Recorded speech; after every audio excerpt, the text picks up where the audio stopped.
तीन बैराजेस हमारे पास हैं। पानी की शार्टेज का हमें सामना है। वर्स्ट अफेक्टेड हमारा एरिया जो है वो कोटड़ी बैराज और राइट बैंक सखर बैराज वो वर्स्ट अफेक्टेड है। Tail end area Sukkur barrage के हमारे वर्स्ट अफेक्टेड हैं। वहाँ पे पानी की इस दफ़ा थोड़ी देर पहले मिनिस्टर इरिगेशन बलूचिस्तान भी आए हुए थे। वहाँ पे भी पानी की शार्टेज इस वजह से हो रही है कि हमें पानी पूरा नहीं मिल रहा जो 1991 अकॉर्ड में था, जिसकी वजह से राइट बैंक पे सखर बैराज पे हम पाउंड लेवल मेंटेन नहीं कर पा रहे और बलूचिस्तान को, राइस कैनाल को, दादू कैनाल को पानी नहीं दे पा रहे। पानी के ऊपर जो डाका वो डाल रहे हैं उनसे ध्यान हटाने की बात है। हमारा शेयर जो 1991 के अकॉर्ड में डिटरमिन किया गया है वो 48 MF किया गया है। रबी के अंदर हमारा शेयर 14 MF समथिंग डिक्लेयर किया गया है या मेंशन किया गया है और खरीफ के अंदर 39.94 MF हमारा जो शेयर है वो अकॉर्ड के अंदर रखा गया है। हम जब वो मांगते हैं शेयर तो वो कहते हैं कि आपकी तरफ पानी ज़ाया हो रहा है। इसका सिंपल सा हम जवाब ये देते हैं कि एक तनख्वाह आपके डिपार्टमेंट ने, इदारे ने आपकी मुकर्रर की है। वो जब आपको मिलती है तनख्वाह, उसके बाद अगर इदारा ये बोल दे कि ये आप रोज़ घर में गोश्त पका रहे हैं, गाड़ी बड़ी रखी हुई है, वो उनका कंसर्न नहीं है। वो उस बुनियाद के ऊपर आपकी तनख्वाह की शार्टेज नहीं कर सकता। इस बुनियाद पे हमारी शार्टेज नहीं कर सकता कि हमारे पास कोई लीकेजेज है, नहीं है लीकेजेज, ये वो बहाना। अब ये कहते हैं कि कोटड़ी सखर से कोटड़ी तक पानी की वेस्टेज होती है। हम उनको कहते हैं कि सखर से कोटड़ी दरिया तक जो किलोमीटर्स में आप करेंगे तो 200 किलोमीटर से ज़्यादा की लेंथ हो जाएगी आपकी। उसमें यकीनन पानी की वेस्टेज होती है आपके दरिया के कच्चे के अंदर, वो वेस्टेज वहाँ पे भी होती है। वो वेस्टेज 1960 में वापडा ने जब स्टडी की उसमें भी वो वेस्टेज मेंशन की गई थी।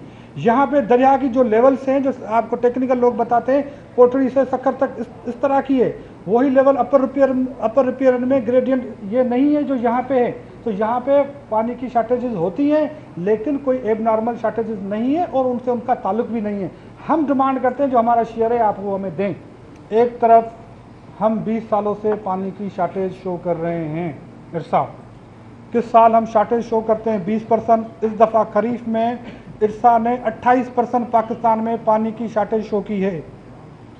रबी में, खरीफ में उन्होंने पानी की शार्टेज 20% शो की थी। इस साल 99 से मैं आपको डेटा प्रोवाइड करता हूं। इस दफ़ा 99 से सिर्फ दो जगहों के ऊपर, एक 2010 के अंदर, 2015 के अंदर जब फ्लड्स आए थे, उसके अलावा इरसा ये शो करता है कि पानी की शार्टेज है। मकसद ये हुआ कि जो ज़मीन अवेलेबल है पाकिस्तान में उसकी इस दफ़ा 28% ज़मीन कम आबाद होगी। पानी की शार्टेज का हम ये मकसद निकाल लें सिंपल। तो दूसरी तरफ अपर रिपेरियन पंजाब कैनाल बना रहा है, जलालपुर कैनाल, वो 1,80,000 नई ज़मीन आबाद करेगा। दूसरी तरफ आप ग्रेटर थल कैनाल 2 बनाने के लिए एकनिक में लेके आए हैं प्रपोजल, जिसके अंदर 17,39,000 एकड़ नई ज़मीन, बारानी ज़मीन, थल की ज़मीन आबाद होगी। तो ये किस किस्म की प्लानिंग पाकिस्तान में हो रही है। एक तरफ आप शार्टेजेस शो कर रहे हैं, एक तरफ बदीन, ठट्टा, सुजावल पानी की शार्टेज की वजह से दरिया के अंदर चले गए हैं, दूसरी तरफ आप नई ज़मीन आबाद करने की बात कर रहे हैं। ये कौन सी प्लानिंग है, कौन सा लॉजिक है, ये बात समझ से बालातर है। इसके ऊपर सिंध रेजोल्यूशन माजी में भी पास हुए हैं।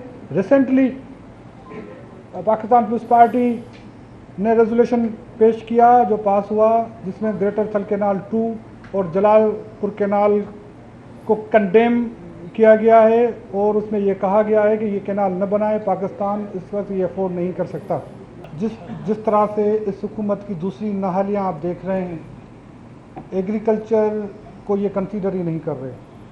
हमारा मुल्क एग्रीकल्चर कंट्री है, हमारी इकानमी एग्रीकल्चर बेस्ड है और उसको जिस तरह से इस हुकूमत ने तबाह और बर्बाद किया है तो इसकी मिसाल दूसरी जगह पे आपको नहीं मिलेगी। आपने DAP का तो भी जिक्र नहीं किया।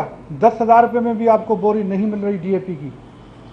जो DAP बहुत ज़रूरी होता है, किसान जब वो डालता है तभी कोई फसल की उम्मीद होती है। आपने यूरिया की बात की, आपने पेट्रोल की तो बात ही नहीं की, डीजल की, कि जो ट्रैक्टर 800 रुपये में 1 घंटा चलता था आज वो 2,000 रुपये में भी 1 घंटा चलाने के लिए तैयार नहीं है। आपने बिजली की जो पंपिंग स्टेशन हम चलाते थे जिसका बिल 1 लाख का आता था उसका 3 लाख रुपए अभी बिल आ रहा है, उसका तो जिक्र आपने नहीं किया। एग्रीकल्चर तबाह हो चुका है। जो तेज़ी से अर्बनाइजेशन हो रही है, लोग शहरों की तरफ आ रहे हैं, उसकी सबसे बड़ी वजह यह है कि एग्रीकल्चर में लोगों के पास अभी खाने को कुछ नहीं है। राइट बैंक आउटफॉल ड्रेन ने मंचर को तबाह कर दिया है। राइट बैंक आउटफॉल ड्रेन ने हमल को तबाह कर दिया है। पानी जो वहाँ से आ रहा है, इनकी गलत प्लानिंग की वजह से सबसे बड़ी जो फ्रेश वाटर बॉडीज़ थी जिनके ऊपर हमारे मलाहों का गुजर और सफ़र था, वो तबाह और बर्बाद हो चुका है, कंटेमिनेटेड वाटर हो चुका है।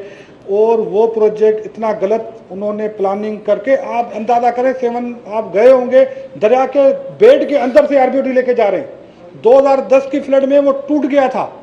दरियाए सिंध जो इतना बड़ा दरिया है, उसके बेड से आप आरबीओडी किस तरह लेके जाएंगे? एक सेकंड। हम चला नहीं पा रहे। हम आरबीओडी के ऊपर हमने उनको कहा है कि इसको रिव्यू करें, इसको देखें। जिस जगह पे आप बनाना चाह रहे हैं, जब भी बारिश आती है, जब भी सैलाब आता है, आरबीओडी टूट जाता है। और ये पैसे हम ज़ाया कर रहे हैं, आप अपने भी पैसे ज़ाया कर रहे हैं, हमारे पैसे भी ज़ाया कर रहे हैं, और हमें सबसे बड़ा नुकसान हो रहा है कि हमारी जो वाटर बॉडीज़ है वो तबाह हो चुकी हैं। देखिए, ये तासुर अब ख़त्म होना चाहिए। इस दफ़ा जहाँ जहाँ पे पानी की शार्टेज हुई थी, मैं खुद गया था। जहाँ जहाँ पे भी हमें एक्शन लेने पड़े थे, हमने एक्शन लिए हैं। और जहाँ जहाँ पे पानी नहीं पहुँच सका, जिन अफसरान की हमने देखी नाअहली थी, एक तो अव्वल पानी आपके पास सिस्टम में नहीं था, तो एंड के ऊपर आपके मसाइल होते हैं। लेकिन जहाँ जहाँ पे मैं नाम नहीं मेंशन करता, गलत बात होगी अफसरान के नाम मेंशन करना यहाँ पे, लेकिन आप ज़रूर देखेंगे कि हमने चीफ इंजीनियर लेवल तक के लिए भी एक्शन प्रपोज किए और लिए भी। हर साल कुछ भी पानी हम रिलीज़ नहीं कर रहे।